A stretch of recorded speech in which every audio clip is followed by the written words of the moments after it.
গ্রাহকের সাথে প্রতারণা করে পারিবারিক দ্বন্দ্ব সৃষ্টি ও হয়রানির অভিযোগে পূবালী ব্যাংক কুমিল্লা শাখার ম্যানেজার মঈনুল ইসলামের বিরুদ্ধে তদন্তের সিদ্ধান্ত নিয়েছে দুদক। কুমিল্লায় দুদকের গণশুনানি চলাকালে নাসিমা আক্তার বেবি নামে এক গ্রাহকের অভিযোগের প্রেক্ষিতে দুর্নীতি দমন কমিশনের চেয়ারম্যান মোহাম্মদ আব্দুল মোমেন এই সিদ্ধান্ত দেন। দুদক কমিশনার তদন্ত মিয়া মোহাম্মদ আলী আকবর আজিজি দুই পক্ষের শুনানি করেন। 29 জানুয়ারি বুধবার কুমিল্লায় দুদকের গণশুনানি চলাকালে নগরীর কাপ্তান বাজার এলাকার বাসিন্দা নাসিমা আক্তার বেবি অভিযোগ করেন 2018 সালে পূবালী ব্যাংকে যৌথ অ্যাকাউন্টে তিনি এবং তার ছোট ভাই 20 লক্ষ টাকা করে দুটি 40 লক্ষ টাকার এফডিআর করেন। ব্যাংকের ম্যানেজার মঈনুল ইসলাম এবং আরেক কর্মকর্তা রাবেয়া আক্তার ঝুমুর তাদেরকে এই শর্ত সাপেক্ষে এফডিআর করান যে মেয়াদ শেষে এফডিআরের সমুদয় অর্থ যৌথ অ্যাকাউন্টে প্রবেশ করবে।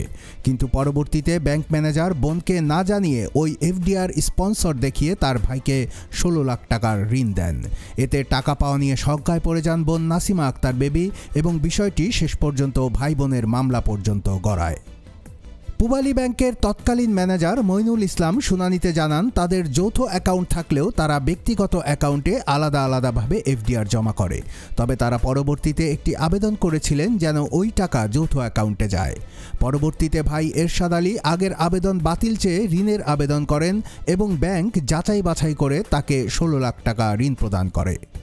ব্যাংক ম্যানেজার দাবি করেন এতে আর্থিকভাবে কেউ ক্ষতিগ্রস্ত হয়নি এবং এ বিষয়ে একটি মামলা তদন্তাধীন রয়েছে।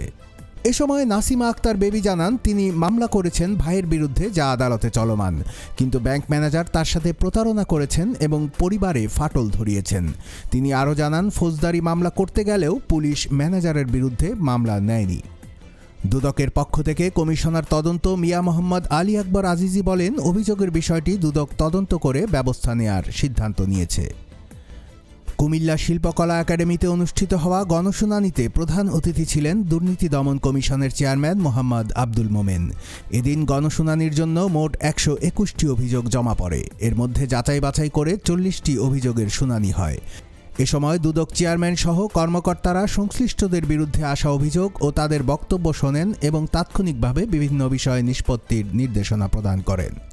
গণশুনানি পরিচালনা করেন কুমিল্লার জেলা প্রশাসক মোহাম্মদ আমিরুল কায়সার। কুমিল্লার কাগজ নিউজ ডেস্ক।